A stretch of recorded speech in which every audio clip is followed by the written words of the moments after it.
السلام عليكم، مرحبا بكم معايا فيديو جديد. واخيرا عاد كنت نحط لكم فقاس جويف اللي كانوا بزاف البنات كيسولوا عليه.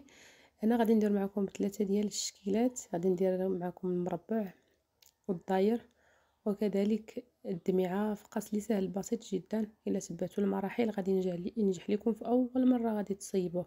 طريقته راه سهله ومبسطه وكيجي ناجح اكثر من الفقاس العادي بالنسبه اللي كيتشقق لهم من الفقاس. تبعوا معايا الفيديو وطريقه التحضير. ما تنساوش تبارطاجيو الفيديو اللي عجبكم مع الحباب ديالكم والاصدقاء. ندوزو المقادير وطريقه التحضير. هنا البنات غادي نحتاج 7 ديال البيضات يكونوا حجم كبير، اولا ديروا 8 الا كانوا صغار، يكونوا بدرجه حراره المطبخ. كاس ونص ديال الزيت، دائما كتعبروا بكاس ديال العنبه. كاس ونص ديال السكر سنيده. عندي كاس ديال الجنجلان اللي منقي.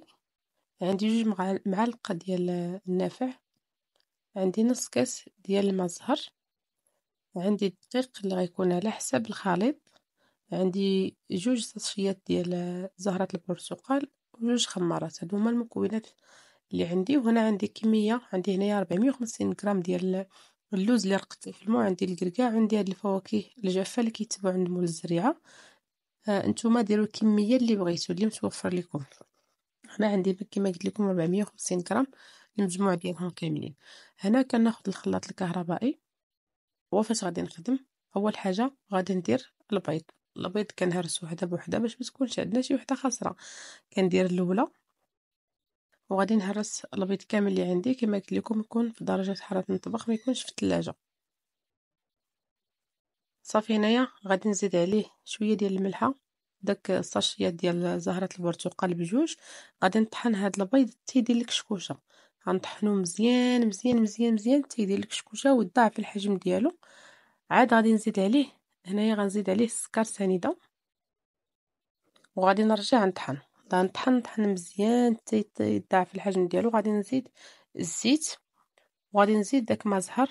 صافي وغادي نحيد الخليط. غادي نخويه في واحد قصريه اولا اللي بغيتو نتوما. انا غادي نخدم في هذا البانيو هذا لان الخليط شويه كتير. صافي انا غادي نزيد النافع والجنجلان اللي كيكون نقي. النافع والجنجلان نتوما تحكموا في الكميه اللي بغيتو. صافي وغادي ندير الدقيق حسب الخليط. الدقيق يكون نوعية جيدة ويكون خاص ديال الحلويات. الخليط ديال هاد الفقاس هذا كيبغي يكون شويه مرخوف، ما كيكونش مجموع ديال الفقاس عادي كما كندير في الفقاس العادي. هنايا تقريبا اش غنقول لكم، خدا لي واحد 600 غرام ديال الدقيق. انا بصراحه ما عبرتوش. الدقيق يكون نوعيه جيده. غادي تشوفوا القوام ديال العجينه اللي عندي وانتم خدموا على حسب الدقيق اللي عندكم. شوفوا العجين يكون مرخوف باش تلقاو كيفاش تخويو في داك ليمول. هنا غادي نزيد دوك الفواكه. واحد الملاحظه، انا نسيت ما درتش فيها الدقيق. كترشوا داك الفواكه بالدقيق عاد كتلوحوهم فوق العجينه، انا نسيتها. نتوما ضروري ديروا داك المرحله هذيك. صافي العجين كيكون بحال هكا مرخوف. كناخذ هادو ليمول ديال هادو راه موجودين ديال الفقاس. كدهنوهم بالزيت وكترشوهم بالدقيق وكتفرشوا ليهم ورق الطبخ. كما كتشوف انا فرشت ورق الطبخ فايت ليا طيبت فيه الفقاس الاخر. كناخذ هنايا كندير النص ديال الكميه، ما كنعمرهمش حتى الفوق. كندير نص ديال الكميه كنخلي ليهم فين يتنفخوا. انا عندي مربع، عندي داك الداير اللي عنده القناة، عندي الداير السامبل، وعندي الدمعه. وكاينين شكيلات اخرين، كاين مقلب، كاين مثلث، كاين بزاف ديال الاشكال اللي خرجوا فيهم اللي زوينين بزاف. انا اختاريت هاد الشكيلات هادو اللي درت معكم هاد المره، وان شاء الله ندير معكم فقاسات اخرين ديال الزرارع وبزاف د الحوايج اخرين كاينين. الا كان التفاعل في هذا الفيديو من طبيعه الحال غادي نحط لكم فيديوهات اخرين. كناخذ لاميليوم كنسد به الفوق ديال داك الفقاس وغادي ندخلو الفران بارد البنات ساعه ونص ديال المكانه العافيه مهيله. هنايا غادي نحط واحد، تحط واحد الطاوه ولا هنا غادي نحط انايا مقله ثقيله ديال الوجده، هي اللي غادي نحط فوق منهم باش نتقل بهم باش ما يتقلبوش في نفس باش ما الا تنفخات العجينه ما يتقلبوش، وفي نفس الوقت باش الا تنفخوا حتى الفوق ما يتخووش. ديروا لاطا ولا ديروا اي حاجه. غندخلهم الفران كما قلت لكم بارد العافيه مهيله مهيله على ديال الكيك. غادي نخليهم ساعه ونص ديال المكانه. عاد غادي نخرجهم. العافيه كتكون فقط من التحت، ما كتشعلوش الفوق، كديروا العافيه من التحت. وغنتلاقاو من بعد.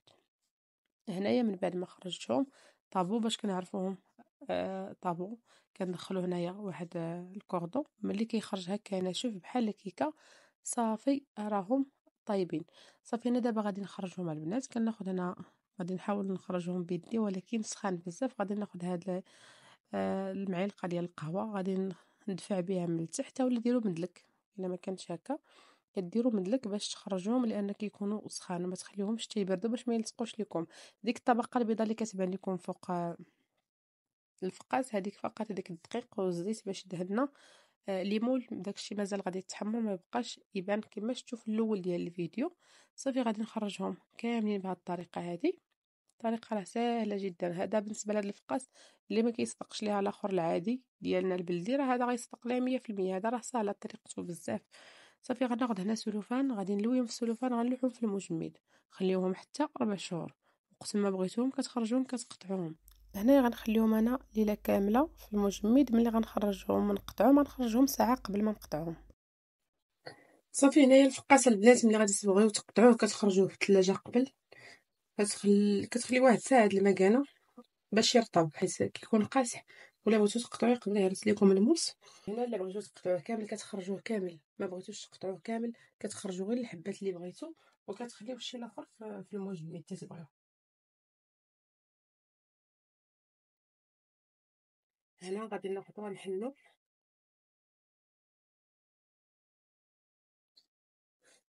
هنا البنات غادي تحتاجوا يا اما الكيتو هكا راه كيكون ماضي، اولا موس كيكون جديد، موس يكون جديد باش يقطع لكم مزيان.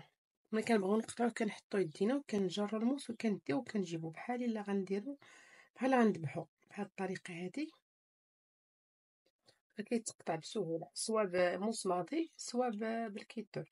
الكيتور اللي ما تقدرش تحكم فيه لانه هو شويه كيتحرك، ولكن راه كيقطع داكشي مفيني. غتشوفوا معايا هذا دابا موس كيتور. شوفوا معايا كيف قطعها، مقطعه مفينيه وليس. وهذا موس عادي، غنعاود لكم واحده اخرى بموس عادي باش تشوفوا.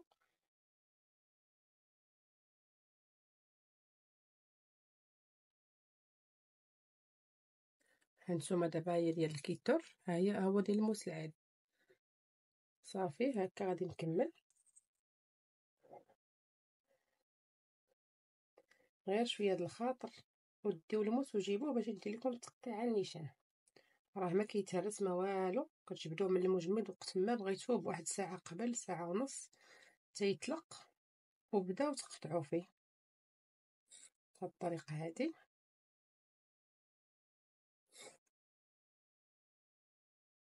نتوما دابا نقطع حتى هاد الطير باش تشوفوا حتى هو.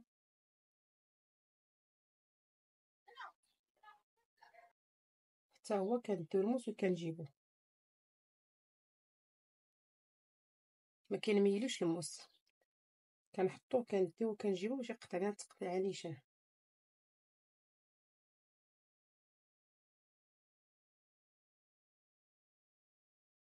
هذا حتى هو.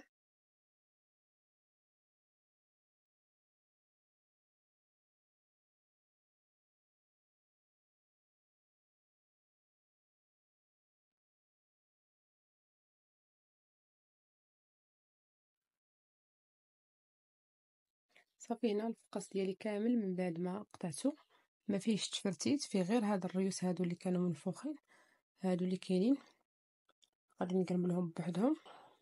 دابا بالنسبه للطياب ديالو غنشعل الفران مزيان سواء ديال الغاز سواء ديال الضو غنديرو على 150 درجه. الغاز كديروا العافيه مهيله بزاف باش يطيب من الداخل ومن برا، ما يتحمرش غير من برا يبقى خضر من الداخل. وهذا اللي كيكونوا فيه هاد الفواكه هذا كتكون العافيه مهيله باش ما يتحرقوش باش يحافظوا على اللون ديالهم. يلا نتلاقاو من بعد ما نطيبو. البنات هذا الفقاس اللي وجدت معكم كيجي بحال هكا، فاش كيتحمر على عافيه مهيله راه كيعطيكم لون موحد، كيجي كله محمر. هانتوما وحتى دوك الفواكه راه ما كيتحرقوش الا حمرتو على عافيه مهيله، كتبقى كيبقى داك اللون هو هانتوما. حمرتو على عافيه مهيله عطيتو الخاطر، خدا مني وقت ولكن راه تحمر كله بحال هانتوما كتشوفوا اللون ديالو. واللي عجبكم الفيديو ديال البنات متنساوش تبارطاجيوه مع الحباب ديالكم والاصدقاء وبارطاجيوه في الصفحات ديالكم باش نكبروا هذه القناه ان شاء الله، باش نحط لكم فيديوهات اخرين بإذن الله. خليتكم على خير، الفيديو القادم بإذن الله. السلام عليكم.